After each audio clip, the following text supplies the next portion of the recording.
Plaisir de vous retrouver à cette session d'information. Bonsoir. La nativité commémorée ça et là déjà avec les enfants est au programme de cette édition. On va suivre en ouverture le don de l'association des anciens élèves du complexe scolaire Horizon de Porto Novo. Ils sont de la promotion de la fin des années 1900 et ils ont fait le don aux enfants de l'orphelinat Saint-Gérard de Coutombé. Le lot était essentiellement fait de vivres. À l'école toujours, on interroge les résolutions des dernières journées de l'enseignement et de la formation professionnelle, de la formation technique et professionnelle organisée par le ministère de tutelle. Un invité dans ce journal pour nous faire le bilan des travaux. Il s'agit bien du chargé des formations initiales et de l'alternative éducative. On sera avec lui dans quelques minutes.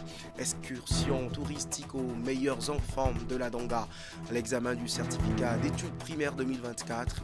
Une sortie à l'initiative de la direction départementale du tourisme, de la culture et des arts du département.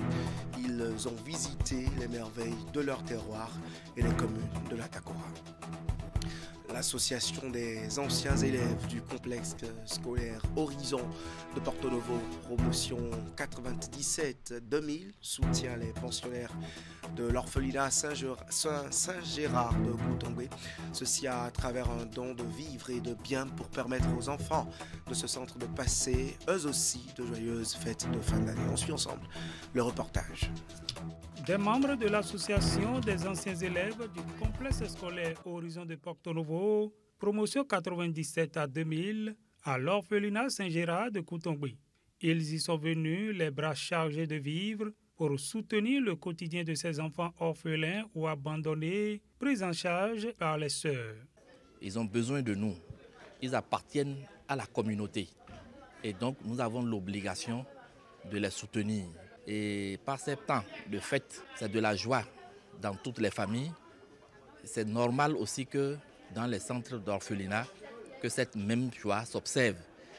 Et c'est pour cette raison que nous avons, nous, membres de l'association des anciens élèves du complexe scolaire Horizon de Porto Novo, nous avions décidé de venir avec des vivres pour pouvoir soutenir ces orphelins. Il y a du maïs, il y a du riz, il y a du macaroni, il y a du spaghetti, il y a du poulet que nous avons amené, du poulet congelé, il y a beaucoup de choses. Ce regard d'amour de l'association des anciens élèves du complexe scolaire Horizon de Porto Novo est très apprécié, surtout en cette période de fête de fin d'année où tout est fait pour procurer joie et sourire aux enfants. Nous sommes vraiment contentes pour ces dons parce que garder ces nombres d'enfants, c'est pas facile. Et nous disons infiniment merci aux anciens et anciennes élèves du complexe scolaire Horizon, promotion 1997 à 2000. Nous ne pouvons pas leur dire merci à la hauteur de ce qu'ils nous ont donné. Mais nous prions Dieu, lui qui est le maître de toute bénédiction, d'abonder leur vie de toutes sortes de grâces, qu'il les accompagne dans leurs projets, activités et leurs familles. L'association des anciens élèves du complexe scolaire Horizon de Porto Novo a pris congé des pensionnaires de l'orphelinat Saint-Gérard de Coutombé avec la promesse de revenir très prochainement avec d'autres présents pour les enfants. La Bank of Africa, Bénin, BOA Bénin, n'attend pas le 25 décembre pour embarquer les enfants de son personnel dans la magie de Noël. Dans un cadre immersif de la commune de Semepoji, l'institution bancaire a, conformément à sa tradition de tous les ans, offert une journée festive aux petits-enfants. Ce week-end même, les détails de cette célébration anticipée avec Hugues Vignigbe et Elvis Tonoukouin. Dans cette salle de fête décorée pour la circonstance, les enfants des travailleurs de la BOA Bénin célèbrent Noël avant l'heure. Et pour démarrer la journée, quoi de plus excitant que le buffet? Hors d'œuvre, vermicelle, couscous, riz créole et j'en passe. Le choix des mets est fait pour satisfaire le goût des bouts de chou. Rassasiés, les enfants ont désormais assez d'énergie pour monter sur la piste de danse.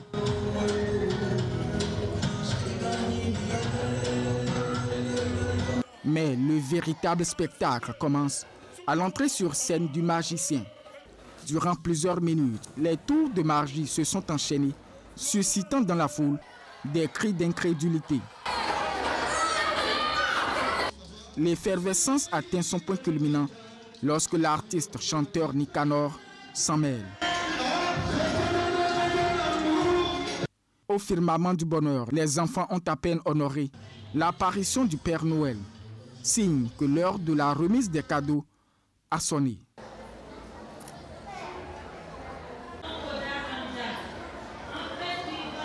Nous sommes contents et très heureux de prendre soin dont vous nous faites pour nous faire vivre Noël avec tant de plaisir, d'émotion et de joie intense. Au nom de tous les enfants du personnel de la BOA Bénin, je voudrais vous dire un sincère merci. Les enfants sont l'avenir du Bénin, ils ont bien travaillé à l'école, ils sont en congé, c'était un bon moment de marquer une pause, de venir les encourager et respecter la tradition de Noël en leur offrant des cadeaux et en leur montrant que les parents ont bien travaillé et qu'ils doivent à leur tour bien travailler pour un jour prendre la relève des parents. C'est vraiment un plaisir pour nous de rééditer cette fête chaque année. Et la direction générale ne cesse de nous aider pour l'organisation de cette fête que nous essayons d'améliorer. Et depuis le matin, les enfants sont contents. Et vraiment, c'est une impression, une très bonne impression. En tant que mère de famille, franchement, nous ne pouvons que remercier la banque.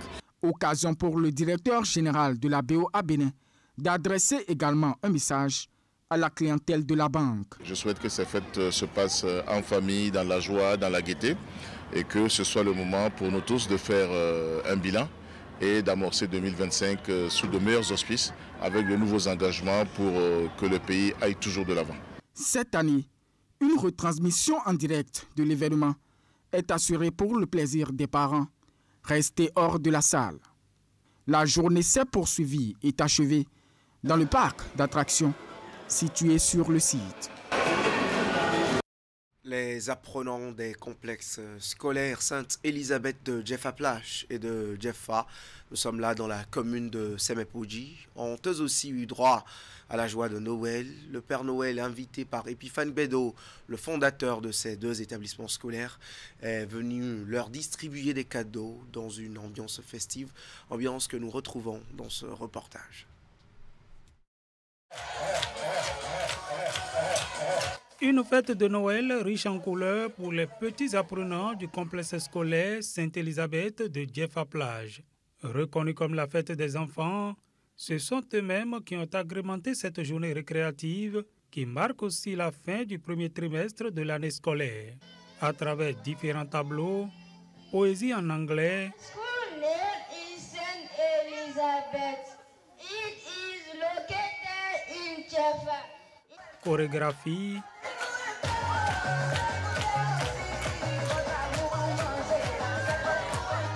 sketch et interprétation, ils ont révélé leur talent. Le point culminant a été la distribution de cadeaux par le Père Noël. Tout ceci sous le regard bienveillant des membres de l'administration et surtout des parents d'élèves qui sont satisfaits des performances éducatives du complexe scolaire Sainte-Élisabeth de Djefa-Plage. Merci, chers parents, pour avoir placé votre confiance en notre école. Nous vous encourageons, vous auriez même constaté, on n'en a même pas besoin de le dire, vos enfants, dès le primaire déjà, s'expriment en anglais. Ça veut dire, l'anglais s'apprend ici dès le primaire. Donc nous vous encourageons à inscrire vos enfants dans notre école. Tout se passe ici bien. Nous avons fêté pourquoi?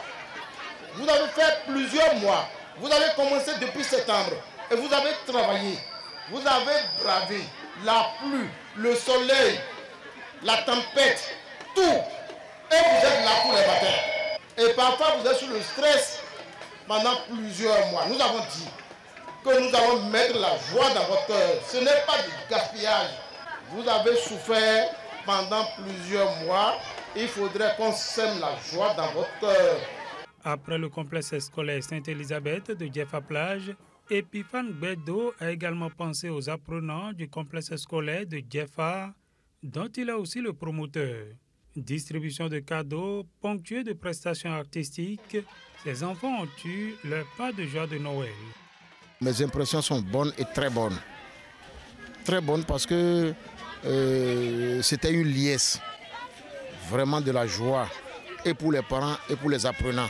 Ce que j'ai ajouté, c'est de remercier les parents d'élèves qui ont accepté d'inscrire leurs apprenants dans nos établissements, de les remercier, de les féliciter. Les enfants se donnent rendez-vous à la reprise des classes, contents d'avoir reçu chacun son cadeau des mains du Père Noël. Dans un autre registre de l'actualité, la direction départementale du tourisme, de la culture et des arts de la Donga promeut l'excellence en milieu scolaire. Elle a initié une sortie découverte à caractère touristique au profit des meilleurs écoliers au certificat d'études primaires 2024 dans la Donga.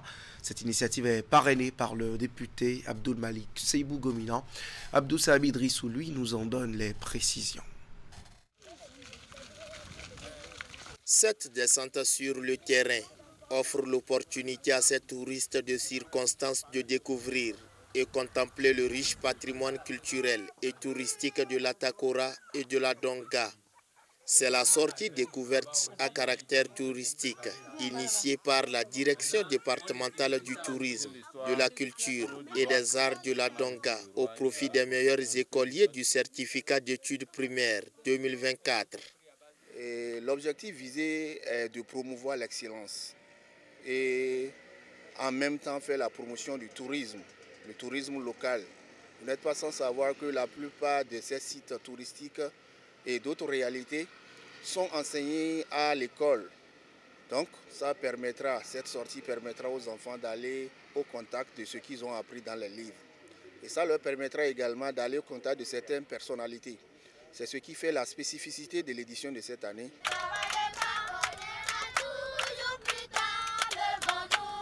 Cette randonnée aux allures divertissantes et instructives a conduit ces écoliers à la bibliothèque Kayeb, au stade omnisport de Djougou et au palais royal de Kilir. S'il vous plaît, Sa Majesté, vous régnez depuis combien d'années? Je suis là depuis l'année 1998. Au domicile de l'honorable Abdoul Malik Gomina, parrain de cet événement, ces écoliers ont reçu des chaussures basket et sacs d'écolier, une manière pour les généreux donateurs de stimuler la saine émulation au sein des apprenants. Il faut travailler, chers enfants. Demain, c'est parmi vous, il y aura le président Talon. Demain, c'est parmi vous, il y aura le président Vlavonou de l'Assemblée nationale. C'est parmi vous, il y aura le président Dorothée Sosa de la Cour constitutionnelle, le président Loko de la HAC. Vous avez vu, le ministre d'État est venu inaugurer aujourd'hui un centre culturel pour la formation. Demain, il faut que ce soit vous, les ministres d'État de Djougou. Demain, il faut que ce soit vous, les députés de Djougou. Demain, il faut que la ministre du Commerce quitte dans vos rangs. Et qu'est-ce qui permet cela? C'est le travail à l'école. Et vous êtes sur le bon chemin parce que vous avez commencé. Est-ce que vous me promettez que l'année prochaine, vous serez parmi les premiers du Bénin? C'est un oui timide. Est-ce que vous me promettez? Oui. Voilà, ce oui franc-là me dit que vraiment, l'année prochaine, nous aurons parmi vous les premiers du département. On est allé chez le roi de Djougou. Il nous a donné des conseils. On est allé chez l'honorable Gomina Malik. Il nous a offert des cadeaux, des sacs et des crêpes. On était tellement heureuses. Les échanges ont été interactifs et participatifs. Ils ont permis à l'honorable Abdoul Malik de saluer l'engagement du ministre du Tourisme qui œuvre pour la valorisation et la promotion du patrimoine culturel dont dispose le Bénin. Monsieur le directeur et vos collaborateurs, merci pour cette belle initiative. Vous transmettrez nos merci au ministre Jean-Michel Abimbola qui montre qu'il prépare les Béninois de demain pour que la culture béninoise continue de rayonner.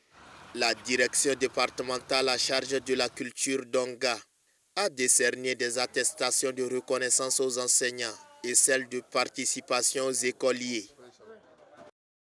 Le gouvernement a fait le choix d'une refonte du système éducatif en accordant une attention particulière au sous-secteur de l'enseignement et de la formation technique et professionnelle. L'ambition est d'établir à 30% le taux d'élèves dans l'enseignement général contre 70% dans l'enseignement technique. C'est bien la perspective pour renverser cette tendance. Dans cette même veine, le ministère a organisé du 9 au 13 décembre dernier les journées de l'enseignement et de la formation technique et professionnelle. On en parle avec notre invité dans cette édition. Il s'agit bien de Wassiou Kassalijou. Il est le chargé des formations initiales et des alternatives éducatives à la direction de l'enseignement secondaire technique et de la formation professionnelle. Cher invité, bonsoir. Bonsoir, monsieur le journaliste. Que retient-on de ces journées organisées par le ministère? Oui, il faut le dire, ces journées de l'enseignement et la formation technique et professionnelle, nous avons fait la première édition, dont le thème est le développement de l'enseignement et la formation technique et professionnelle pour une insertion réussie des jeunes. Donc, cette première édition qui a été placée sous le parrainage de Madame la vice-présidente, l'activité a été lancée par le ministre d'État chargé de la coordination de l'action gouvernementale et plusieurs activités ont été menées durant ces 5 jours d'activité.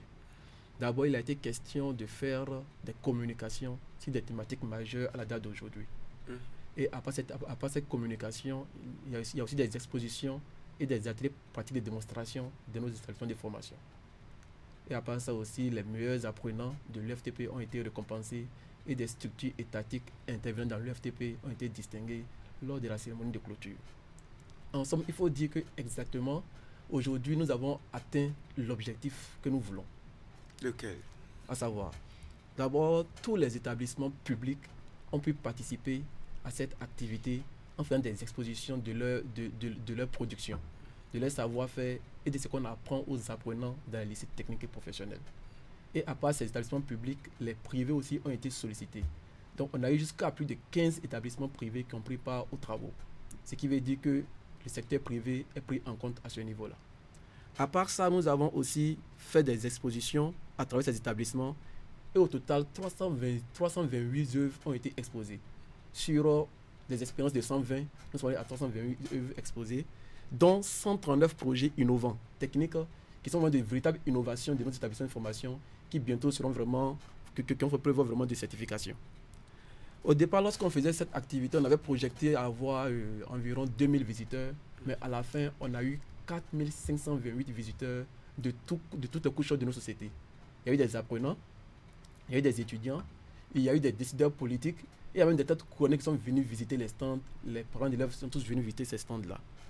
Et entre établissements de formation et entreprises, nous avons eu des partenaires qui ont été signés pour la qualité de la formation. Et au total, on a signé 114 partenariats de collaboration entre établissements et entre établissements et entreprises.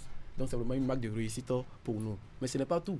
À part tous ces aspects, il y a aussi un aspect important qu'il faut dire, c'est que nos établissements de formation ont réalisé des chiffres d'affaires qui sont évalués à plus de 4 millions de francs CFA durant ces 4 jours d'exposition. Donc cela montre vraiment que les choses sont faites et pour ça on peut dire que nous sommes satisfaits de ce qui a été fait. Voilà que les fruits tiennent la promesse des fleurs, les perspectives ouvertes sur ces journées. Elles débouchent à quoi pour l'an prochain, pour l'avenir, pour l'atteinte de l'objectif du renversement de cette tendance de la concentration d'apprenants dans l'enseignement secondaire général? Merci beaucoup. Avant de répondre à cette question, j'aimerais d'abord préciser pour dire que ici, l'objectif, comme vous l'avez dit dans votre introduction, c'était vraiment de montrer ce que nous faisons afin de vraiment motiver tous les apprenants à venir vers ce sous-secteur. Et pour ça, l'objectif du ministre des enseignements secondaires, techniques et de la formation professionnelle pour cette activité, c'est qu'on puisse la faire une activité, on puisse l'institutionnaliser. Et à terme, en faire une activité internationale au cours de laquelle les acteurs viendront de tous les 4 côtés du monde entier. Donc si tout va bien, d'ici 3 ans, 4 ans, on pourra faire de cette activité une activité de renommée internationale. On aura les participants à tous les niveaux. Maintenant, pour déjà l'année prochaine, 2025, déjà, nous avons déjà des ambitions. Ce n'est plus maintenant seulement à Cotonou ce qu'on va faire cette activité. On va l'étendre dans au moins 3 pôles de développement de notre pays, notamment le sud, le centre et le nord. C'est ça déjà l'objectif pour 2025. Et pour ça, les préparatifs ont déjà commencé depuis la fin de cette édition. Eh bien, je rappelle que vous êtes Wassiou Kassaliou, j'y arrive, le chargé des programmes, des formations initiales et des alternatives éducatives à la direction de l'enseignement secondaire, technique et de la formation professionnelle. Merci d'être venu nous parler des stratégies de l'UFTP. Nous rappelons qu'il y aura davantage de plateaux pour expliciter davantage les réussites de ces journées scientifiques de réflexion. Cette édition se poursuit avec le processus de distribution des cartes d'égalité des chances au profit des personnes en situation de handicap qui a démarré dans les départements de l'Ouémé et du Plateau. Et c'est la commune de Semepoji qui a ouvert le bal avec 104 bénéficiaires. Ils sont entrés en possession de la précieuse pièce administrative, la remise officielle sur ces images. C'est le Sésame qui donne aux personnes en situation de handicap la possibilité de bénéficier de mesures préférentielles d'inclusion offertes par le gouvernement. Dans le département de l'Ouémé du Plateau, la distribution des cartes d'égalité des chances a démarré par la commune de Semepoji et pour une première remise, c'est un total de 104 bénéficiaires qui ont reçu leur carte. À tous les détenteurs, les cartes permettront de bénéficier de nombreux avantages tels que les exonérations pour l'achat du matériel de mobilité et autres véhicules motorisés adaptés aux personnes handicapées, la mise en place d'aménagements raisonnables en milieu scolaire, l'aménagement et l'adaptation spécifique des épreuves, y compris les épreuves sportives, la majoration du temps de composition pouvant aller à 1/3 du temps réglementaire pour les apprenants handicapés, la majoration de 5 ans sur l'âge d'inscription dans les écoles et l'obtention des bourses et secours, l'octroi des aides financières aux étudiants handicapés, la majoration de 5 ans sur l'âge d'admission au concours de recrutement des agents de l'État, la possibilité d'être sélectionné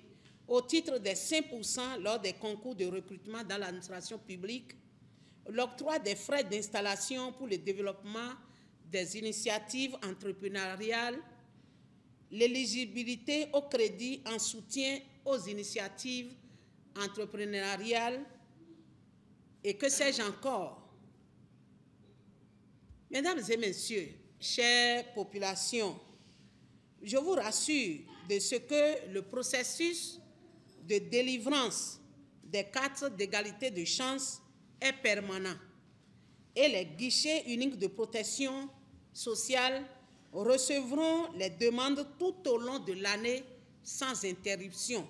En recevant leur carte, les bénéficiaires ont exprimé toute leur gratitude au chef de l'État qui a voulu de cette inclusion et qui, ce faisant, ont-ils dit, leur a redonné dignité et honneur.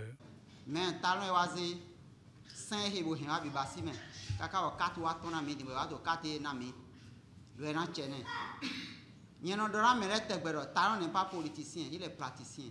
Mais je vois que comment le pays est maintenant, le pays est en marche. Vraiment, tout le monde est mais quand nous tout le monde nous comptons tout le monde parce qu'il cherche gain facile. Taron m'a dit gain facile. Mais Wasson, où nous doit s'en aller. Ils m'ont dit, mais dans d'autres talents, ils doivent être chênés. Ils ont fait quoi? Après Semepoji, la distribution des cartes d'égalité des chances va se poursuivre dans les autres communes des départements de l'Ouémé et du Plateau. Le Fonds national de développement agricole FNDA fait le bilan de sa collaboration avec les agences territoriales de développement agricole et les directions départementales de l'agriculture, de l'élevage et de la pêche. L'atelier permet de définir les perspectives afin de mieux orienter l'action commune de ces structures pour l'essor de l'agriculture béninoise. Les précisions de ces travaux. L'idée des échanges ici est portée par le Fonds national pour le développement agricole, FNDA. L'atelier vise essentiellement l'amélioration des diverses collaborations du Fonds avec ses partenaires privilégiés.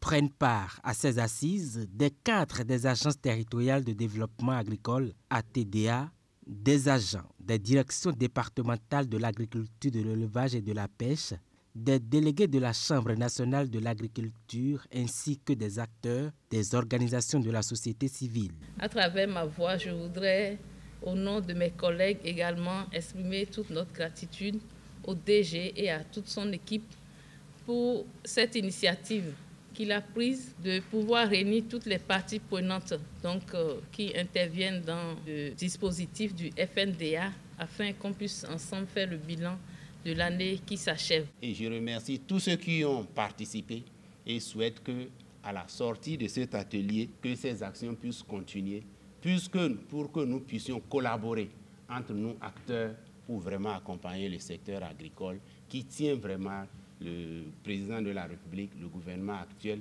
qui pense que le développement de notre pays ne peut pas se faire sans le secteur agricole. En 4 années d'exercice, 80 milliards sont déboursés par le fonds au profit de 13 000 bénéficiaires à travers des subventions et crédits en vue de booster le financement du secteur agricole.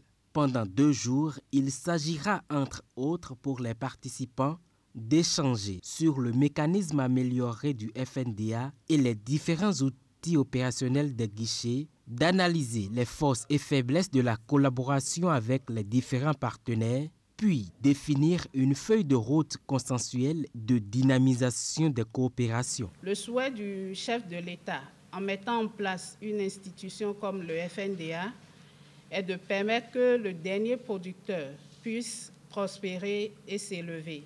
Ce souhait passe forcément par la mise en place des mécanismes de soutien financier, autrement dit, un accès facile à la mobilisation des ressources. C'est fort de cela que je voudrais souhaiter que les différentes réflexions à mener ici ne s'en éloignent point. L'activité, c'est alors une rencontre de concertation pour faire le bilan et voir bien sûr les difficultés qui continuent de se poser, les goulots d'étranglement qu'il y a et ensemble réfléchir aux solutions pour encore aller de l'avant, puisque les ATDA, les DDAP sont nos bras opérationnels sur le terrain. En dehors des communications, il est programmé des travaux de groupe, de même que des plénières.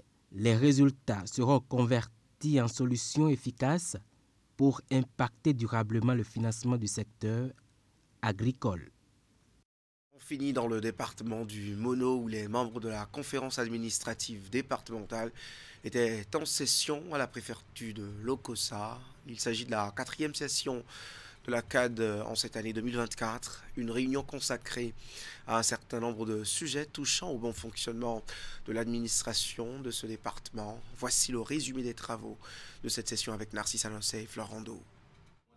2 sujets majeurs ont été inscrits à l'ordre du jour de cette réunion de la conférence administrative départementale du Mono, la dernière au titre de l'année 2024. D'abord, la sécurité et les dispositions qui ont été prises pour permettre aux populations de passer cette période de fête de fin d'année dans la quiétude. Et en croire le patron des flics dans le département, des mesures prises ont été cadrées sur 3 temps. Le premier temps, c'est du 1er novembre déjà au 14 décembre.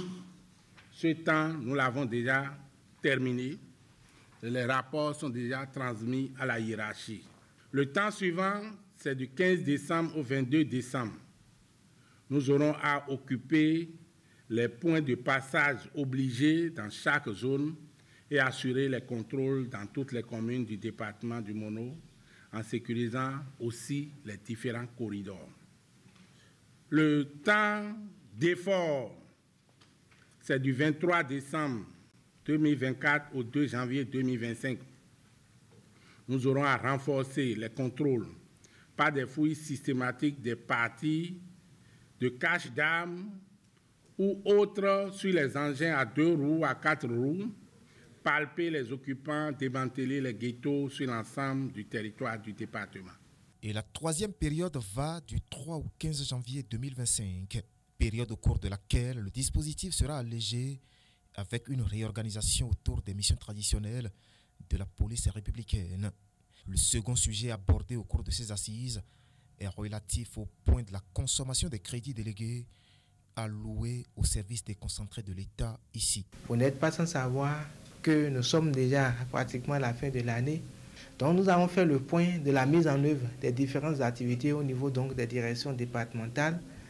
Les couacs qui sont liés à la transmission à temps des pièces justificatives ont été donc partagés par les différents acteurs et des solutions ont été trouvées aux différentes difficultés que rencontrent les directeurs départementaux. Et au-delà des difficultés, des engagements ont été pris par les différents acteurs par rapport à la transmission à temps des pièces justificatives pour que les services financiers fassent bien leur travail.